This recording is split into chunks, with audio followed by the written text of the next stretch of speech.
नमस्कार, आप देख रहे हैं जोहार झारखंड। मैं हूं आपके साथ विभा उपाध्याय। झारखंड के मुख्यमंत्री हेमंत सोरेन ने आरोप लगाया है कि बीजेपी की पिछली सरकारों ने विभागीय अफसरों को 20 साल तक काम करने से रोके रखा। उन्हें जनता की बजाय अपनी तीमारदारी में लगाए रखा गया। पर जब से हेमंत सोरेन की सरकार बनी है, तब से सरकारी अफसरों को उनकी ड्यूटी याद दिलाई गई है। दफ्तर छोड़कर उन्हें जनता के पास भेजा गया है। इसका नतीजा ये हुआ कि जनता की हर समस्या अब आसानी से दूर होने लगी है। इस मौके पर मुख्यमंत्री 536 करोड़ 60 लाख रुपए की 334 योजनाओं का शिलान्यास और 236 करोड़ 23 लाख रुपए की 202 योजनाओं का उद्घाटन करते हुए नजर आए। हमारे विपक्ष के साथियों ने, जिन्होंने सरकार चलाई, ये लोग उन कर्मचारियों को आपके सेवा में नहीं लगाया, बल्कि उन लोगों ने अपने सेवा में उन लोगों को लगा दिया। और ये नतीजा हुआ आज गांव में इतनी समस्या और परेशानियां। आज इसीलिए कर्मचारियों को विगत 20 सालों में कोई काम करने की और न गांव देहात जाने का कोई आदेश मिला, न कोई काम करने का आदेश मिला। आज उस परिपाटी को तोड़ते हुए वो पदाधिकारी सभी जो नहीं काम करने के लिए इनको आदेश मिला था, आज वही पदाधिकारी जहां सड़क नहीं है, जहां आने जाने का कोई व्यवस्था नहीं है, वहां कोई ट्रैक्टर से, कोई बैलगाड़ी से, कोई मोटरसाइकिल से ब्लॉक कार्यालय का प्रिंटर और कंप्यूटर और लैपटॉप ले जाकर के आपके पंचायत में बैठा हुआ है, आपकी समस्या को समाधान कर रहा है। तो मुख्यमंत्री हेमंत सोरेन को ईडी की ओर से भेजे जा रहे सम्मन को लेकर परिवहन मंत्री चंपई सोरेन जो है भड़कते हुए नजर आए। मंत्री चंपई सोरेन ने कहा कि 1000 करोड़ लेकर विदेश भागने वालों को केंद्र सरकार अब तक वापस नहीं ला पाई। हालांकि इस सवाल का जवाब उन्होंने नहीं दिया कि मुख्यमंत्री हेमंत सोरेन खुद ईडी दफ्तर आखिर क्यों नहीं जा रहे। कौन लोग मांग रहा है? इतना हो गया, कहाँ चल गया? गुजरात के सब आदमी बाहर में चल गया। 1000 करोड़ लेके क्या क्या भारत सरकार क्यों नहीं ले सका? 1000 करोड़ लेके बाहर में चल गया, विदेश चल गया है। अभी तो 10 साल में वो लोग को वापस नहीं ला सका। क्यों नहीं? 1000 करोड़ लेके निकल गया, विदेश में राज कर रहा है, क्यों नहीं ला सका है? ये क्या दायित्व नहीं होता केंद्र सरकार का? क्या दायित्व नहीं है क्या? झारखंड विधानसभा के शीतकालीन सत्र के दूसरे दिन सदन के बाहर जमकर हंगामा हुआ। वहीं सदन की कार्यवाही शुरू होते ही ये गर्माहट अंदर भी नजर आने लगी। बीजेपी विधायक विरंची नारायण ने सांसद धीरज साहू का मामला उठाया, जिसके बाद बीजेपी विधायक वेल में आकर नारेबाजी करने लगे। वहीं नेता प्रतिपक्ष अमर बावरी ने झारखंड में संवैधानिक संकट होने का आरोप लगा दिया। सदन में बीजेपी विधायकों के हंगामे की वजह से कार्यवाही 12:30 बजे तक पहले स्थगित कर दी गई। इसके बाद जब कार्रवाई दोबारा से शुरू हुई, तब भी ये हंगामा यूं ही बदस्तूर जारी रहा और इसी बीच वित्त मंत्री ने दूसरा अनुपूरक बजट पेश किया। इसके बाद सदन की कार्यवाही कल तक के लिए स्थगित कर दी गई। आपको अच्छा लग रहा है ऐसा करने में, तो हमको आपत्ति नहीं, आसन को कोई आपत्ति नहीं। झारखंड विधानसभा में पेश दूसरे अनुपूरक बजट पर सत्ता पक्ष और विपक्ष के विधायकों में गर्मा गर्म बहस देखने को मिली। विपक्षी विधायकों ने मूल बजट का खर्च करने में उदासीनता और अबुआ आवास योजना को लेकर सरकार को घेरा, तो मंत्री रामेश्वर उरांव ने अनुपूरक बजट के इस बजट जो पेश किया गया, इस अनुपूरक बजट को जायज बताया। की बात यह है कि सरकार जो तामझाम के साथ कह रही है कि हम अबुआ आवास देंगे और इतने लोगों को देंगे। अभी आप बताइए कि अनुपूरक बजट में जिस प्रकार से प्रावधान किया गया है, तो मुझे ये समझ में नहीं आ रहा है कि 8 लाख का ये टारगेट कैसे पूरा कर पाएंगे। भले ही वो ये बोल रहे हैं कि फेज वाइज 2-2 लाख करके देंगे, 2-2 लाख करके भी अगर आप देंगे तो पंचायत से गाँव तक उसको जब तोड़ देंगे तो 2-3 से ज़्यादा अबुआ आवास किसी को मिलना है नहीं। लेकिन पहले की जो राशि विभिन्न विभागों में उनकी पड़ी हुई है, जो मूल बजट में सरकार लाई थी, वो विभागों में वो राशि खर्ची नहीं कर पाई है। अब फिर उनको अलग से अनुपूरक लाना पड़ रहा है। तो इसको लेकर के सदन में जब चर्चा होगी तो निश्चित रूप से हम लोग इस बातों को रखेंगे।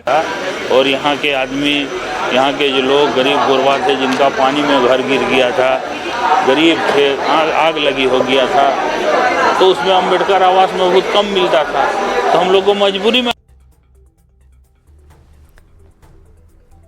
और काम जैसे हो रहा है वैसे तो सरकार के प्रतिनिधि हमारे वैसे तो कम नहीं होगा ना। ये तो परंपरा है, ये तो होते आता है। और एक एक चीज हम लोग पारदर्शिता के साथ इस राज्य सरकार हेमंत सोरेन सरकार ने अपना काम शुरुआत किया,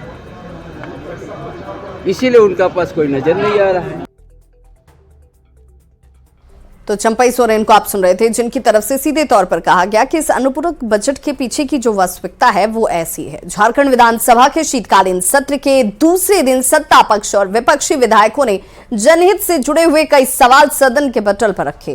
कांग्रेस विधायक प्रदीप यादव ने जातीय जनगणना की मांग की, वहीं विपक्ष के नेता अमर बावरी ने अनुपूरक बजट के औचित्य पर सवाल उठाए। पिछले सत्र में जो सरकार आश्वासन दी और जो एटीआर पेश की, अब तक उस पर भी कार्रवाई नहीं, वो मामले भी लंबित है। वो मामला इस राज्य के लिए सबसे महत्वपूर्ण है। और हमने कहा कि वो था जाति जनगणना से मतलब था। सरकार जब सहमति जताई कि राज्य सरकार जाति जनगणना के पक्षधर है, पहले भारत सरकार के पास भेजेंगे, भारत सरकार ना मानी तो फिर राज्य सरकार स्वयं कराएगी।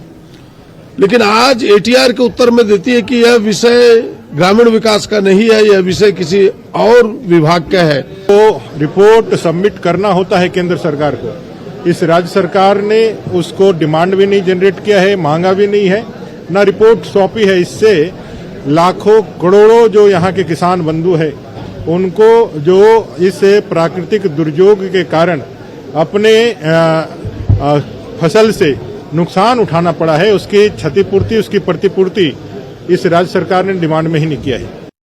कांग्रेस विधायक शिल्पी नेहा तिर्की ने रांची के डेली मार्केट में अगलगी का मामला सदन में उठाया। उन्होंने राज्य सरकार से आग में हुए नुकसान का जायजा लेकर पीड़ित दुकानदारों की मदद करने की मांग की। उन्होंने कहा कि अगलगी में कई दुकानदारों का सब कुछ बर्बाद हो चुका है। आज उनके परिवार हमसे मिल रहे हैं, हमसे पैसा मांगते हैं, सर खाने का नहीं है, हम लोग कोर्ट में दे रहे हैं। मामला ये था कि वो अल्पसंख्यक था, तो हमने मांग किया है कि पत्थरगढ़ी जब रघुवर दास ने आदिवासियों को मारा, आदिवासियों पर जुल्म किया, तो हम लोगों ने वादा किया था आदिवासी भाइयों के साथ, जब हमारी सरकार बनेगी आपको केस हम लोग मुकदमे हटा देंगे। जाने के लिए रवाना हो चुके हैं और इस वक्त उन्होंने हाथ हिलाकर अभिवादन किया पत्रकारों को। और इस वक्त हम आपको तस्वीर दिखा रहे हैं, चूंकि कल इंडिया गठबंधन की बैठक है और उस गठबंधन की बैठक में नीतीश कुमार भी भाग लेने के लिए निकल चुके हैं। और इस वक्त एयरपोर्ट जाते समय उन्होंने मुस्कुराकर पत्रकारों का अभिवादन किया, यानी कि मुख्यमंत्री बहुत अच्छे मूड में पटना से दिल्ली जा रहे हैं, क्योंकि कल दिल्ली में इंडिया गठबंधन की महत्वपूर्ण बैठक है जिसमें नीतीश कुमार भाग ले रहे हैं। और ये बेहद महत्वपूर्ण माना जा रहा है, क्योंकि इस बैठक पर बहुत कुछ निर्भर करता है आने वाले 2024 के लोकसभा चुनाव की सियासत।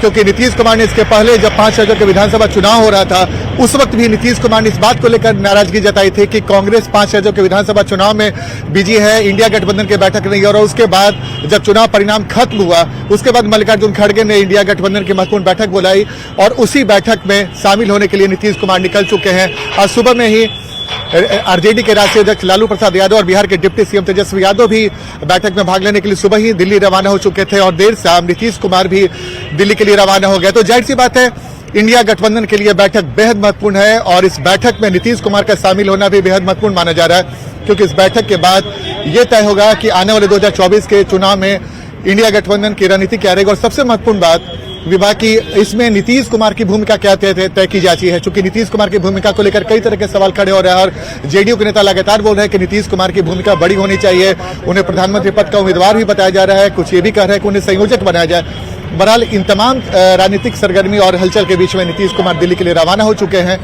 और कल जब इंडिया गठबंधन की महत्वपूर्ण बैठक होगी, इस बैठक में क्या कुछ निकलता है देखना बेहद दिलचस्प होगा। न सिर्फ देश की सियासत के लिए बल्कि बिहार की सियासत के लिए भी बैठक बेहद महत्वपूर्ण है, क्योंकि बिहार की सियासत में भी इसका असर पड़ सकता है 2024 में। आनंद, चूंकि ये सिर्फ देश की सियासत के लिहाज से महत्वपूर्ण नहीं है, 2024 के लिहाज से महत्वपूर्ण नहीं है, इस लिहाज से भी महत्वपूर्ण हो जाता है कि क्या नीतीश कुमार की भूमिका इस बार की इस बैठक में तय होगी। नीतीश कुमार को क्या संयोजक बनाया जाएगा, नीतीश कुमार को क्या पीएम कैंडिडेट, जो कि जेडीयू कह रही है कि उनसे माकूल कोई चेहरा नहीं है, उनसे कोई दमदार ऐसा चेहरा नहीं है जो प्रधानमंत्री नरेंद्र मोदी के सामने खड़ा किया जाए, तो क्या ये तस्वीर साफ हो पाएगी?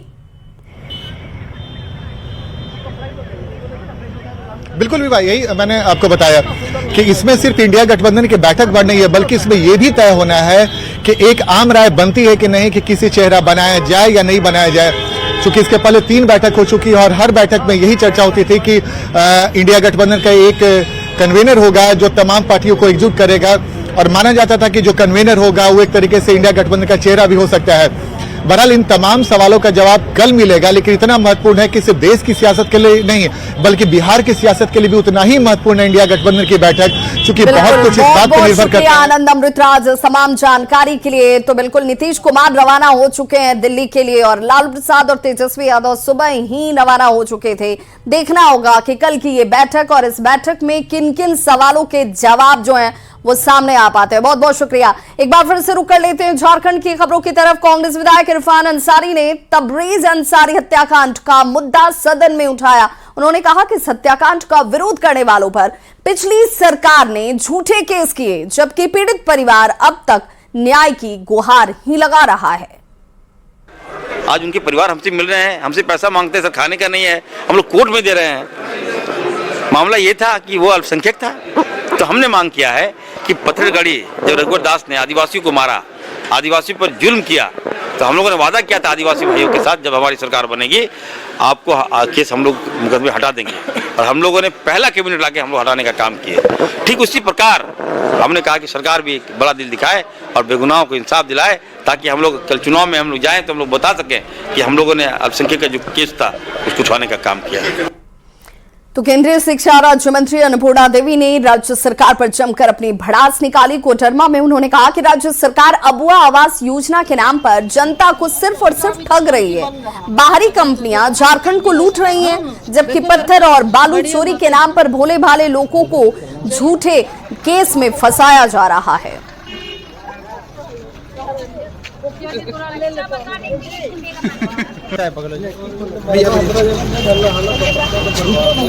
अभी तक टंकी बन रहा है, थोड़ा दिन लगेगा। हाँ, देखो वरना बढ़िया माते हैं। और बड़ी खबर इस वक्त झारखंड सहित 4 राज्यों में एनआईए की रेड इस वक्त चलती हुई, जिसमें आईएसआईएस नेटवर्क मामले को लेकर ये बड़ी छापेमारी एनआईए की तरफ से की जा रही है। झारखंड में एनआईए और एटीएस की छापेमारी ताबड़तोड़ होती हुई झारखंड की अगर बात करें तो 4 ऐसे जगह है जहां पर एनआईए की टीम की मौजूदगी है। वहीं कर्नाटक की बात करें तो 11 जगहों पर यह रेड इस वक्त की जा रही है। महाराष्ट्र में 3 जगहों पर, जबकि दिल्ली की बात करें तो 1 जगह पर छापेमारी एनआईए की तरफ से इस वक्त आईएसआईएस मॉड्यूल के आरोपी अरेस्ट हुए थे, जिनके साथ जो जानकारी सामने आई वो जानकारी के आधार पर एनआईए की टीम इस वक्त कार्रवाई करती हुई।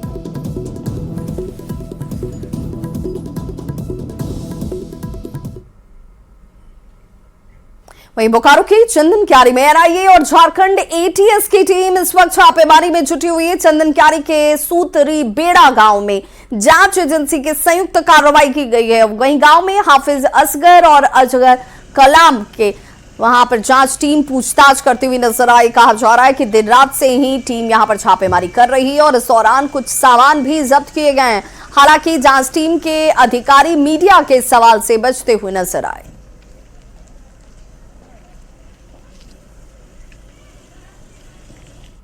बोकारो में मेडिकल कॉलेज निर्माण को लेकर सत्ता पक्ष और विपक्ष में सियासत इस वक्त गर्माती नजर आ रही है। राज्य सरकार ने दिवंगत जगन्नाथ महतो के नाम से 500 बेड का मेडिकल कॉलेज बनाने की कैबिनेट से मंजूरी दी है। यह अस्पताल सेक्टर 12 4 लेन के पास बनेगा। वहीं बोकारो से बीजेपी विधायक विरंची नारायण ने इसे जहां अपनी उपलब्धि बताया, वहीं जेएमएम और कांग्रेस ने इसे राज्य सरकार की बेहतर सोच का नतीजा बताया है।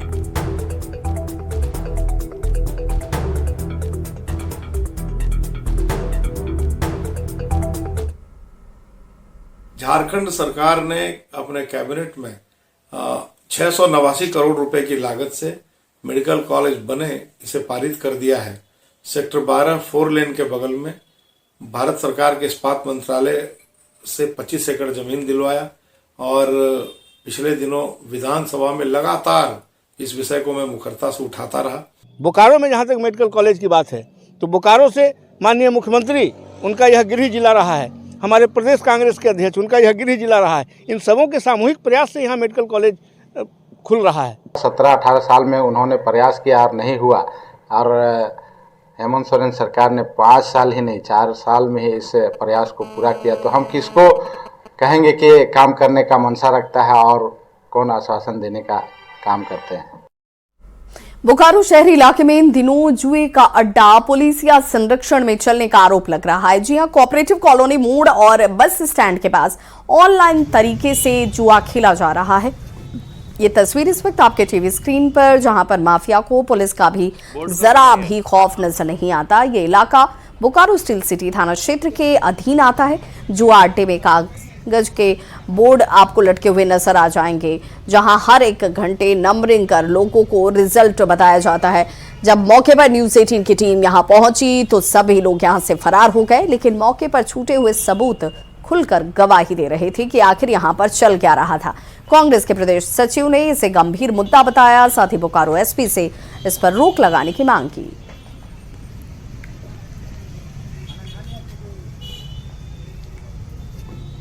सही है, जो शहर का सघन इलाका है जहां आम जनों की आवाजाही ज़्यादा है, वैसे इलाकों में कई तरह के अवैध काम हो रहे हैं, जैसे जुए अड्डों का संचालन, अवैध लॉटरी का संचालन।